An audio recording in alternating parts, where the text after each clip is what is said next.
আজকের ভিডিওতে এমন একটা হোমিওপ্যাথিক ওষুধের ব্যাপারে কথা বলবো, যে হোমিওপ্যাথিক ওষুধটি আসলে নানাবিধ রোগে ব্যবহৃত হয় বলে হোমিওপ্যাথির যতগুলো প্রধানতম ওষুধ আছে তার মধ্যে অন্যতম একটা, এবং সর্বোচ্চ ব্যবহৃত হওয়া ওষুধগুলোর মধ্যে এটাও একটা অন্যতম। আর সেই ওষুধটার নাম হলো ব্রায়োনিয়া অ্যাল্ব।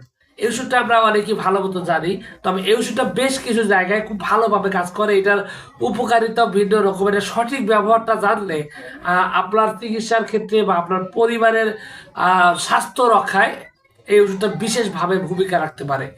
তো এক্ষেত্রে আসলে প্রথমত বলতে হবে ব্রায়োনিয়া অ্যালব এটা কোথায় কোথায় এটার কার্যক্রিয়া, এটা যদি বলা হয় তাহলে সর্বপ্রথম বলতে হবে যে এটা কাজের স্থান। এক নাম্বার হলো মানুষের মস্তিষ্কের উপর এটার বিশাল প্রভাব। দ্বিতীয়ত যেটা আছে সেটা হলো মানুষের ফুসফুসের উপর এটা বিশেষ রকমের কার্যকারিতা আছে। এছাড়া মানুষের যে আপনার স্নায়ু তন্ত্রগুলো আছে, ঝিল্লিগুলো আছে, আপনার ফুসফুসের উপরেও কিন্তু এটার বিশেষ রকমের কার্যকারিতা রয়েছে। তো এই সমস্ত জায়গায় আরো বেশ কিছু জায়গায় কাজ করে, তবে এই জায়গাগুলো হচ্ছে সবচাইতে বেশি গুরুত্বপূর্ণ। আর এই ওষুধটা সম্পূর্ণই আপনার একটা প্রাকৃতিক একটা ঔষধ। তো এই ওষুধটি আপনার 1826 সালের দিকে ডাক্তার স্যামুয়েল হ্যানিমান এই ওষুধে প্রুভ করেন বা প্রমাণ করেন। এবং এই ওষুধটা আপনার ব্যবহৃত হওয়া সর্বোচ্চ ওষুধ এই কারণে যে এটা আপনার সাধারণ সর্দি কাশি থেকে শুরু করে ভয়ঙ্কর বাত ব্যথা পর্যন্ত এটা কার্যকারিতা রয়েছে। তো মূলত আসলে যে সমস্ত আমি আসলে শুরু করতে যাচ্ছিলাম, যাদের মাথা ব্যথা আছে, মাথা ব্যথা দীর্ঘদিন যাবত, হ্যাঁ আপনার প্রেশার সবসময় হাই উঠে থাকে, একদম হাই প্রেশারের কারণে মাথা ব্যথা থাকে, তাদের ক্ষেত্রে আপনার এই ব্রায়োনিয়া একটা গুরুত্বপূর্ণ ওষুধ। এবং তারা নিয়মিত কিছুদিন সেবন করলে বা নতুন রোগ হলে 2-1 মাত্রা সেবন করলে তো এটা আসলে আপনার খুব ভালোভাবে কাজ করে। এবং নতুন রোগে 2-1 মাত্রা সেবন করতে হয়, পুরাতন হলে আপনার যে কাজটা করতে হয় সেটা আপনার একটু কিছুদিন সেবন করার প্রয়োজন হতে পারে।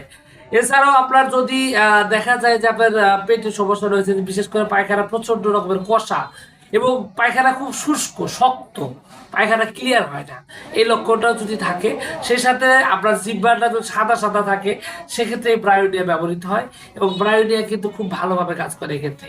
আর ব্রায়োনিয়ার একটা মানসিক লক্ষণের কথা আমি আসলে বলতে ভুলে গেছিলাম।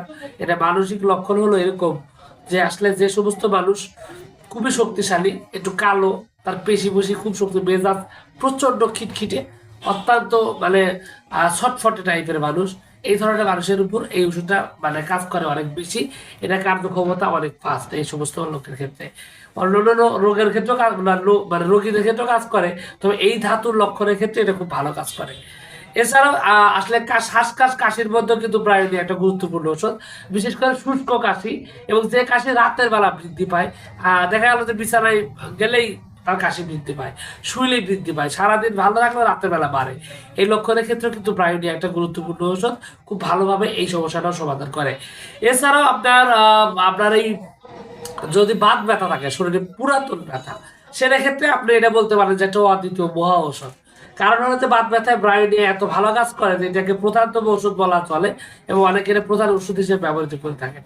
তো ব্রায়োনিয়া এটা যে বাত ব্যথার যে লক্ষণ, এটা একটু ভিন্ন রকম। বাত ব্যথা সারা মানে হাঁটা চলা করলেই প্রচন্ড রকমের পারে, কিন্তু যদি কেউ বিশ্রাম নেয়, স্থির থাকে, চুপ থাকে, তখন দেখা যায় যে তার রোগটা কমে যায়। এই লক্ষণের ক্ষেত্রে ব্রায়োনিয়া একটা গুরুত্বপূর্ণ ওষুধ। এই বাত ব্যথা এটা খুব ভালোভাবে কমে। এছাড়াও যদি দেখা যায় যে একটু চাপে দিলে ব্যথাটা কমে, চাপ দিলে কমে। আমার মনে হয় যে ব্যথাটা কেমন সুচ ফুটাইতেছে এরকম ব্যথা, এরকম লক্ষণ যদি থাকে তাহলে কিন্তু ব্রায়োনিয়া ভালোভাবে ব্যবহৃত হয়, এবং এই ক্ষেত্রে বাত ব্যথা খুব ভালোভাবে সমাধান করতে সক্ষম। তো এছাড়া আরো বেশ কিছু কাজ রয়েছে, তবে প্রাথমিকভাবে এগুলোর ক্ষেত্রে খুব ভালোভাবে ব্যবহৃত হয়। আর শক্তির কথা যদি বলা হয়, এটা নিম্ন শক্তি আপনার 6 থেকে শুরু করে উচ্চ শক্তি পর্যন্ত আছে। আপনি যদি পরিবারের প্রয়োজনে এটা যদি ব্যবহার করে থাকেন, তাহলে আপনার 6 অথবা 30 এটাই এলাম, এর সাথে বেশি পাওয়ার ব্যবহার করা উচিত না। তবে আপনার রোগ যদি বেশি পুরাতন হয়, দীর্ঘদিনের হয়, বহুদিনের হয়, তাহলে আপনার উচিত হবে একজন অভিজ্ঞ হোমিওপ্যাথিক ডাক্তারের সাথে কথা বলে তারপরে আপনার রোগের অবস্থার উপর নির্ভর করে সঠিক ওষুধ মানে জাস্টিফাই করে তারপর আপনি চিকিৎসা করলে আপনার রোগটা স্থায়ী পাবে এবং দ্রুত ভালো হতে পারে। নিজে উচ্চ শক্তি ব্যবহার করবেন না, কারণ হোমিওপ্যাথিক ওষুধের যেরকম ভালো রকম কাজ করে সেরকম কিন্তু বেশি প্রয়োগ করলে সমস্যা হতে পারে। তো যাও, সবকিছু মিলিয়ে এইটুকু ছিল আজকের ভিডিও। আপনাদের সকলকে অনেক অনেক ধন্যবাদ। আসসালামু আলাইকুম।